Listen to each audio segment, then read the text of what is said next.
It's good to brew, baby. What is up, YouTube? It's your boy Millsy, back to Hometown Commander, back for another episode of Millsy Brews, the show where I take my first shot at the Commander and $100 on a budget on my quest out brew the magic world. You know the motto, baby. It's ABB, always be brewing, and that's what we're back to do today.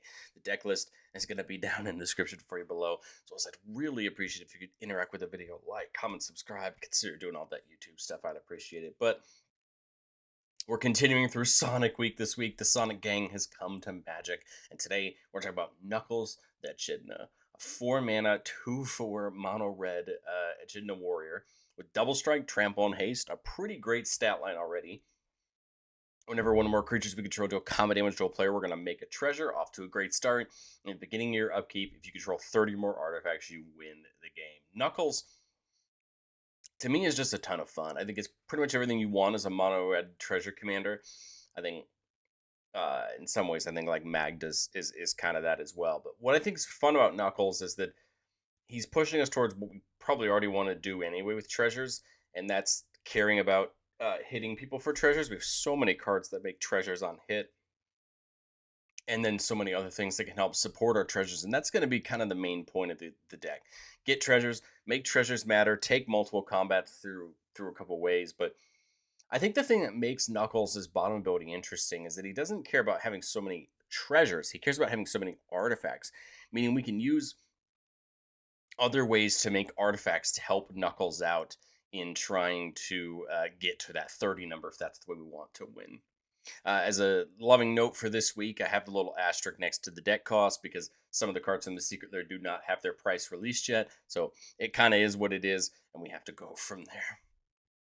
But I want to say a quick thank you to the channel member. Thank you so much for supporting the channel. If you're interested in seeing all of our videos just a little bit early for just $1 a month, consider checking it out down below. Well, how are we going to make treasures? And the answer is there's a lot of different ways to make treasures. I think the big bad, and I wanted to make sure I included it because I feel like with its reprint in Final Fantasy, everybody's happy to see it again, and that's Ancient Copper Dragon as Dragon of Mount Gould. A big 6/5 dragon says whenever it hits a player, we roll a d20 and make that many treasure tokens. Copper Dragon is one of those creatures that if we can hit at least once with it, we're probably rolling in it. But if we can hit twice, I mean, we're just absolutely golden, right? It's a creature that you would think the d20 would be, would be a true gamble, and it is. But a lot of the times, the amount of it's not going to matter, especially when we talk about going into some of our multi-combat things. Copper Dragon's a great attacker, and hopefully its flying can allow us to make sure it always hits a certain person. Same thing with Cavern Horde Dragon. So it comes in, so it's a 9-mana dragon, but it costs X less to cast, where X is the greatest number of artifacts an opponent controls. So hopefully we get Cavern down to 4 or 5 mana.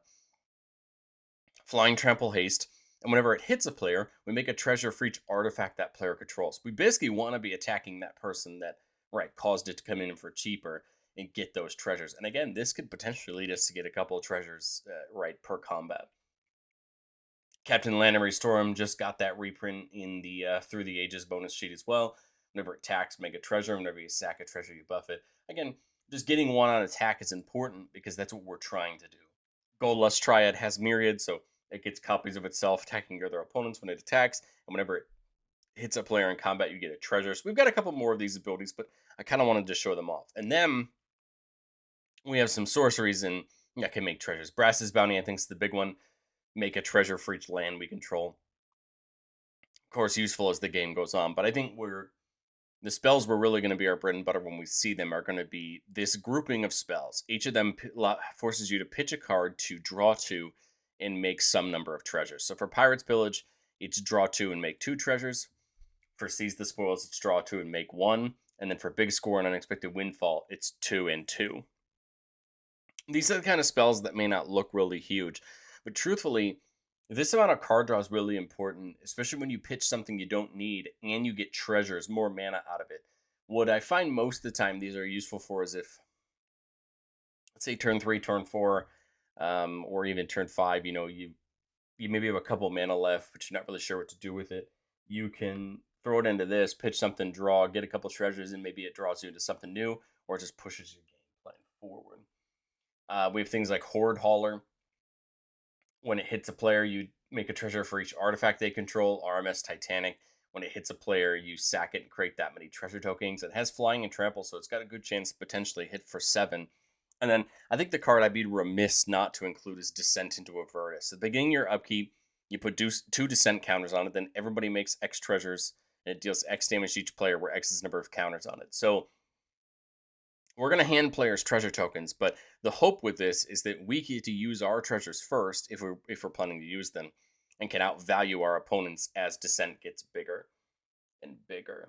But we also want to pay off the treasures. Like, it's easy to just say, oh, we're going to make treasures and hoard them, but I think early in the game you're going to want to use your treasures. You want to use them to boost your mana to get yourself kind of going, get your engine going. And there's a lot of ways you can look at that. I mean, Academy Manufacturer takes every treasure you make and make a clue and food as well. That's going to get you way closer to that Knuckles is 30 number.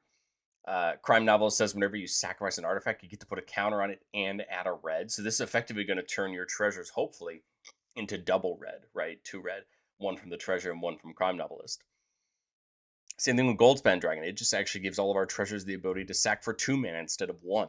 Us needing to use less treasures so that we can keep more around for the purpose of Knuckles' ability.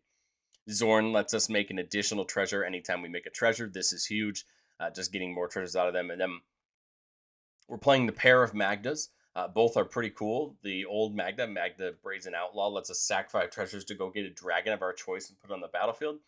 Notably, this can go get Goldspan. This can go get Ancient Red Copper Dragon. This can go get Cavern Horde Dragon. This can go get Gold Lush Triad. There's a couple dragons in our deck that you can go get with Magda that'll be really beneficial for us. And then Magda the Horde Master makes us a treasure every time we commit a crime, which should be fairly easy. And then we can sack 3 treasures to make dragon tokens with flying and haste, so we make extra attackers, which could be relevant, right? Depending on what line we see in the deck and how we're looking to push towards the win. Alchemist Talent comes in and makes a couple treasures. We can level it up to have all of our treasures tap for 2 mana, and then sack for 2 mana. And then the big part is we can actually give them the ability to deal damage. All of our spells deal damage to each opponent equal to their mana value if we spend treasure to cast them, which is going to happen, right? I think a lot of the time we're going to be using our treasures once we have them. Same thing with Rain of Riches. It gives the first spell we cast each turn from a treasure to a Cascade, and that's huge, right? Cascade's a beautiful effect. The bigger the spell, the better chance you have of something hitting really something good off of it. And getting you free spells is always good when we're trying to build our board with value. But we also want artifacts to matter, right? We have things like Duretti that can get artifacts back from the graveyard, or we can draw and discard. Hellkite Tyrant kind of has a mini ability, a mini version of Knuckles' ability for only 20 artifacts, but Hellkite Tyrant can also take control of all artifacts a player controls when it hits a player, which is kind of interesting and can help you get to that number pretty quick. Same thing with effects like Reckless Fireweaver that can deal damage whenever an artifact comes into our control. We're not playing a ton of those, but they are useful when we can see them. Stridehanger Automaton seems really fun to me. Whenever you make one or more artifact tokens, you make that many tokens plus a Thopter, and the Stridehanger just buffs all your Thopters. So now you're just getting more pieces around, right? More artifacts around, and those are then creatures that are in the air. Threefold Thunderhawk's a big one. It might cost 7 mana, but it comes in with 3 counters on it. Whenever it enters or attacks, you make gnome artifact creature tokens equal to its power, and you can pay 2 and sack another artifact to put a counter on it. I mean, either way, the Thunderhawk should help you just start printing tokens just like Automaton to rapidly increase that number. And then I think a huge piece for us is going to be protecting our treasures, because it's going to be pretty easy to go after our creatures and our treasures. And so Mycosynth Lattice is going to make everything into artifacts, allowing us. I apologize. That was my line of thought for something else. Here, we're going to make everything that's on the battlefield into artifacts, allowing basically that count to get higher and higher. Our lands count, our creatures count, everything else counts. And so hopefully we can get to that 30 number right quickly. The other nice thing about Magda is that you can get into that Hellkite Tyrant as well, right? Then you only need 20 to win. But I think we can also really take advantages of going multiple combats, right? Knuckles can get us up to 3 treasures per round of combat, potentially up to 6 if creatures have double strike. But the point is that, three is a great number, but why not try for six? Things like Karlach and Genji Glove can hand out a combat each turn if it's the first combat of the game. Great Train Heist can be used to just take an extra combat, but it also can give all of our creatures first strike if we're worried about it and our opponent takes some bad blocks. Otherwise, 4 mana to just get another combat at instant speed is huge, right? Depending on how our blocks go. But I think the main thing we really care about is this Reaver Cleaver Aggravated Assault combo. This is a classic combination of cards, and there are multiple cards you can substitute in for the Reaver Cleaver. Of course, I showed the Reaver Cleaver because it has Knuckles' glove on it. But Knuckles' glove says whenever this creature does combat damage to a player, you make that many treasure tokens. And Aggravated Assault simply says pay 5 mana and take another combat. So basically, all we need to do is make sure we're producing 5 mana every combat, and we're going to be able to take as many combats as we want. Remember that Knuckles has double strike and trample, so he's already a great attacker, and he's going to be very useful for us in this. But if we have things like the dragons in the air, the Reaver Cleaver isn't bad on them either. They already have evasion. They're probably going to hit harder, and the gloves gives out trample in case somebody tries to jump block them. And you can start to see where this package together is going to be really useful to hopefully just end the game. Remember that Knuckles gets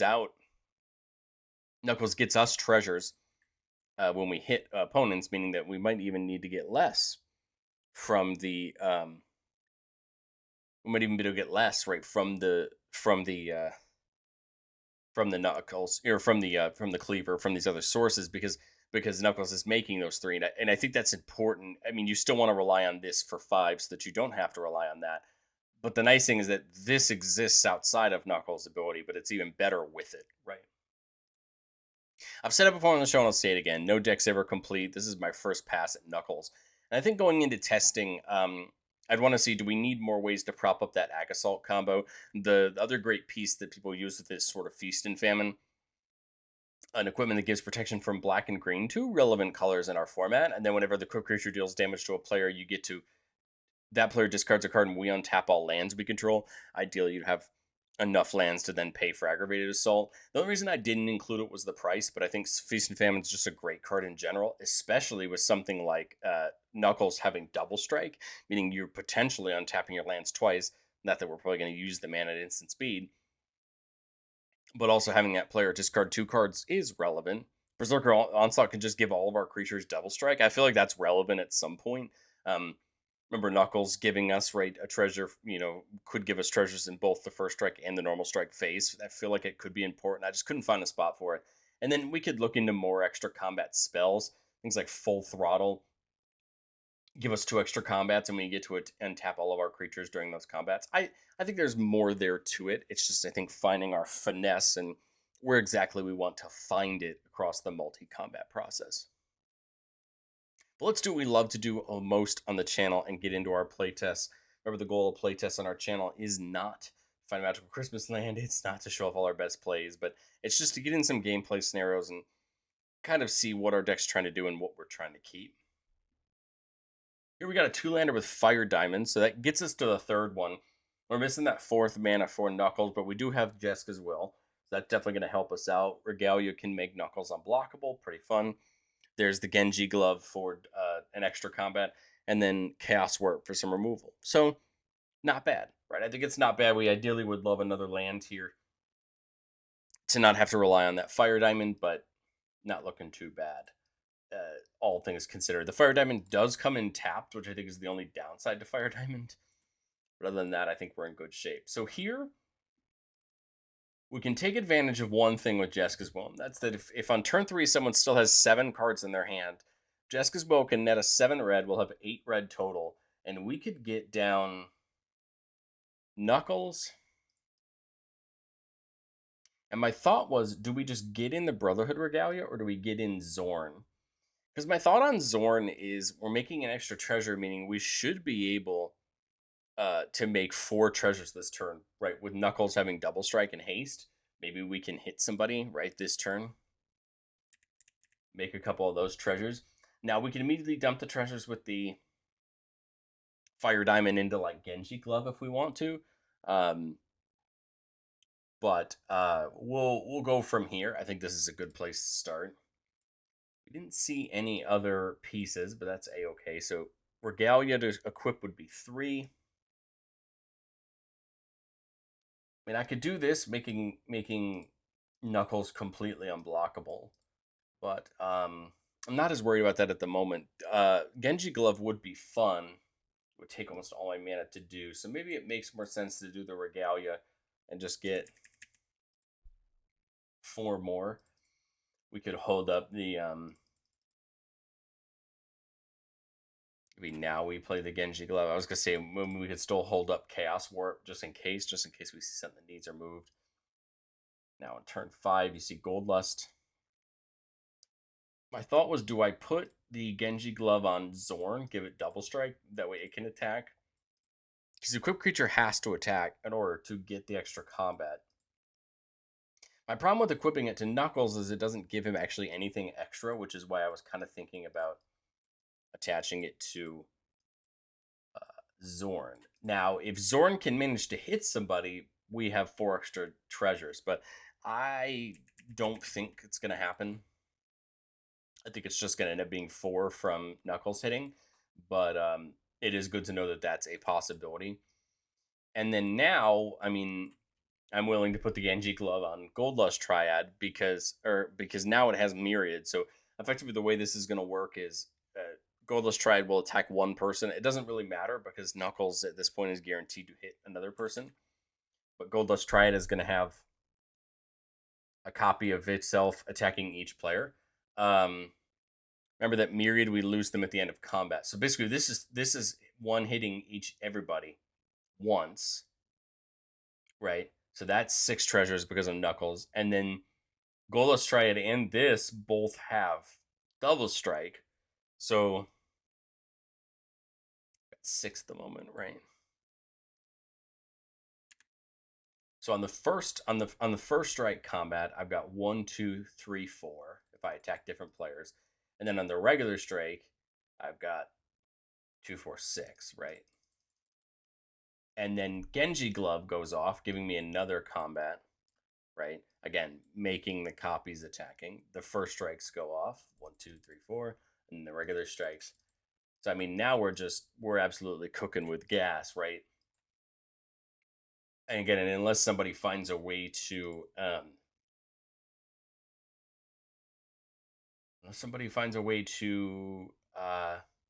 stop us here. Did I even count the triad triggers?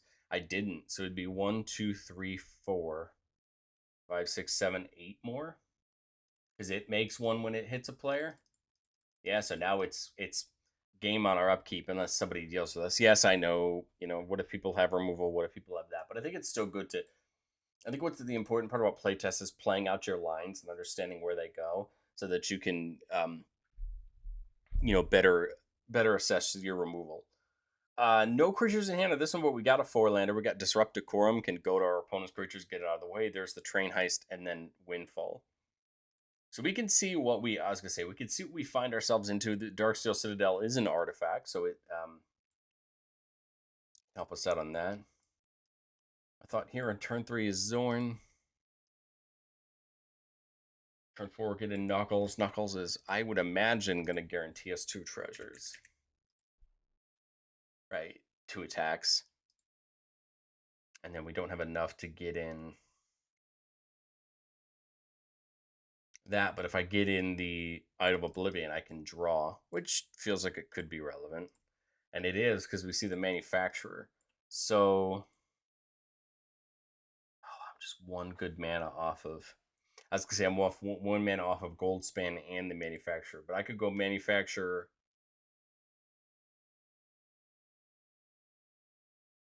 My thought is pay 4 and the Mountain into Windfall. Because I'm pitching the Mountain for it. Draw 2. I would go to make 2 treasures, but instead I'm going to make 3 treasures, which is going to make me 3 clues. I'm just going to do this since it's going to start coming up.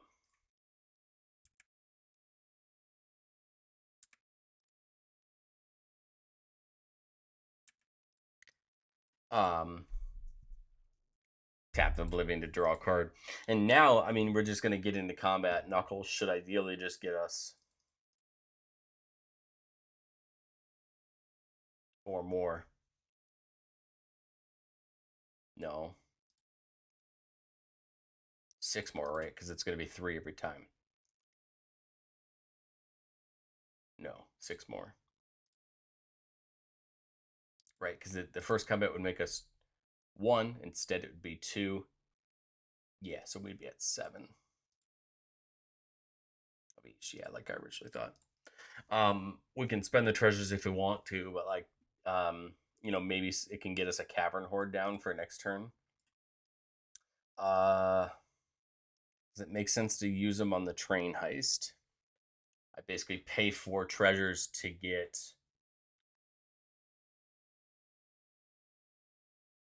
4 more of each. So I believe that would be exactly where I'm at. Be 29 plus Academy plus idols. So if no one had the wipe, that would be game. So that would make, I guess that could make sense, right? I think that just goes to show you that sometimes you just gotta see these lines out so you can understand where your right where your lines are and where your important points are to know. Well, let's do one more playtest. Keeping a 4-lander here with untimely malfunction. Destroy an artifact, change the target of target spell or ability with a single target, and 1 or 2 target creatures can't block this turn. Just an interesting card. I think it's relevant, but 4-lander with Prosperous Bandit. Whenever it hits a player, we create that many tap treasures. So kind of an interesting creature, and we can offspring it if we want to. And then Goldvein Pig, whenever the player hits, make a treasure. So pretty classic, right? Abilities.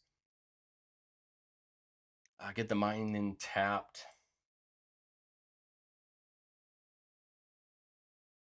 Just get the pick in. Do I want to go for the bandits? Do I want to put the bandit in with the offspring? I think I'm okay with just getting him down and getting the party rolling. There's the fair. And then Knuckles. Knuckles won't be able to get this equipped, but see, I think we're guaranteed at least the 2 treasures from Knuckles. The question is, do we get one from Prosperous Bandit or not? With him not having trample, I don't think it's as guaranteed. So as we come back to the next turn, gaining a life off of the Inventor's Fair. Horde Hauler could be fun, getting the treasures on a future turn. I think Idle Oblivion just makes sense, right? Might as well attach the pick to Knuckles since Knuckles has that double strike. And I guess the Greaves. Go to combat. Knuckles should be hitting in for sure at this point. Probably 1, 2. And then if that hits, that hits. And pay the 6 for the Mycosynth Lattice. But I think we're just in good shape. Mithril Coat's a great ad. Sorry, we could have drawn from the Oblivion as well. Stormcalm Artist is fun. It gets a buff for every artifact we control, so lots of them. We could crack the Inventor's Fair. I'm just trying to think, what do you go get? Go get an artifact from our choice and put it in our hand.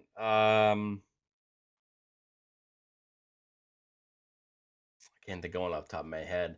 Probably something to give trample wouldn't be a bad idea. Just to make sure this Prosperous Bandit has a better shot of getting in. A Reaver Cleaver, I guess, could also be it here to just make Knuckles even harder to deal with. I guess there's a lot of options. We could still get the cleaver and attach it with the amount of treasures we have. I think maybe that would be my choice. I don't know if there's a better choice in my head, but I think I like the idea of the Reaver Cleaver. Then I said, attach this here so we can get it in. 6 all in to get in. That we can put it back if we want. But again, now it's a 3/5. It's a 4/6 with double strike. Whenever it hits, I make a treasure. Whenever it hits, I make that many treasures. So, I mean, 2 guaranteed because it's going to hit on both its double strikes. I think if we pick the right player, honestly, like we could get a couple. You know what I mean? And draw off the Oblivion. There's the Jessica's will. I mean, I could potentially get the Micah synth down. Say I do it for a full 7. Get the Micah synth down. Now I'm at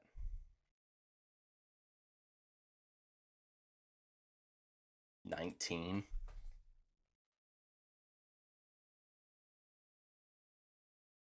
I think what Stormkiln Artist then becomes an absolute shoo-in, right? Because now it's just huge, and it's only just going to get bigger.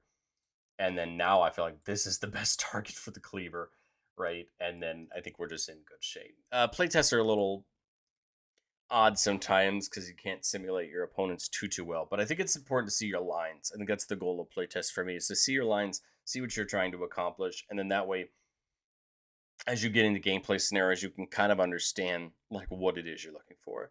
But I'd love to know what you think of Knuckles down in the comment section below, and I will catch you all in the next one.